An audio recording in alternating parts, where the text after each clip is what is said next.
Notre invité Franck Alizio, bonsoir, vous êtes député des Bouches-du-Rhône. Avant de parler de votre actualité, un mot sur cette venue du président de la République. C'est un coup de com' pour vous?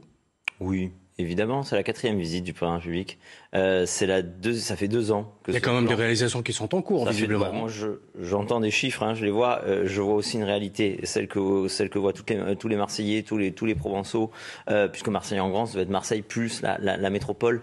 Ça fait 2 ans que ce plan est lancé. Qu'est-ce qui a changé? Avec des moyens jamais alloués quand même à cette ville. Moi, tout ce que je vois, c'est que Marseille en grand, pour l'instant, c'est Marseille en grand banditisme. C'est sur ce domaine que vous l'attendez justement, le chef de l'État, la sécurité. Le problème numéro 1 de Marseille, le problème numéro 1 de la métropole, c'est la sécurité, c'est la délinquance, c'est les règlements de compte, c'est le trafic de drogue. Et là-dessus, c'est une compétence de l'État, donc du président de la République. Et rien n'a bougé là-dessus. Il y aura des renforts policiers très probablement.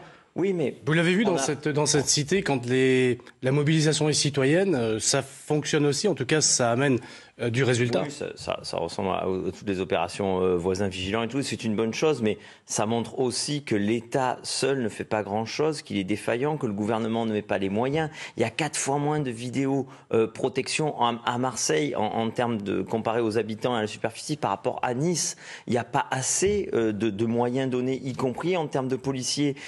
Enfin, on est très très loin de ce qu'il faudrait faire, et surtout, il faudrait déclarer un état d'urgence dans les quartiers nord, là où il y a des règlements de compte chaque semaine, des morts chaque semaine, qu'on adapte le droit pour véritablement s'attaquer au trafic de drogue, véritablement s'attaquer. Il y a des balles perdues qui tuent des innocents. Franck Alizio, votre actualité quand même, c'est aujourd'hui le RPR, même sigle, la Croix de Lorraine, je le disais, un RPR ressuscité qui s'appelle le Rassemblement pour construire.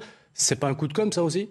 Non, tous ceux qui font ce RPR ont été à l'origine comme moi, comme le maire de Marignane, des adhérents, des militants du RPR. C'est un rapprochement avec le maire d'hiver droite de Marignane, Éric. C'est une volonté de faire une association d'élus et de citoyens qui veulent avant tout, qui croient encore en leur pays, qui veulent tourner définitivement la page du macronisme et qui veulent faire barrage à l'extrême gauche. Ça rassemble une majorité de Français, et on se dit, plutôt que de se regarder en chien de faïence, on travaille avec le maire de Marignane sur notre territoire pour faire gagner notre territoire depuis 1 an. Eh bien, pourquoi ne pas proposer cette méthode au-delà de notre territoire? En tout cas, si vous vouliez faire réagir, vous avez fait réagir, parce qu'on va voir ce tweet de Renaud Muselier qui parle de piètre zombie sur ce RPR ressuscité. Le patron de la Fédération LR, Stéphane Le Rudulier, qui parle également d'escroquerie politique. Ça fait effectivement parler, ça déstabilise, ça dérange, ça c'est clair. Clairement, mais c'est leur mauvaise conscience, le RPR. C'est tout ce qu'ils ont abandonné, tout ce qu'ils ont trahi. C'est la trahison de leurs électeurs. Jacques Chirac n'a jamais fait d'alliance avec le Front National à l'époque.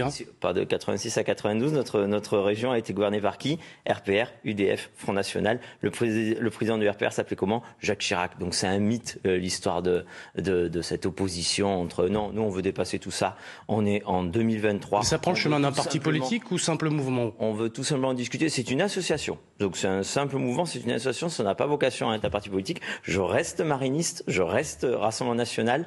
Ma candidate sera Marine Le Pen, évidemment, aux élections présidentielles. Et de l'autre côté, Éric Le Dissès, comme tous ceux qui nous rejoindront, gardent leur indépendance, leur liberté et leur façon de penser et de voter. Éric Le Dissès, qui sera d'ailleurs reçu par Martine Vassal très probablement dans les prochains jours.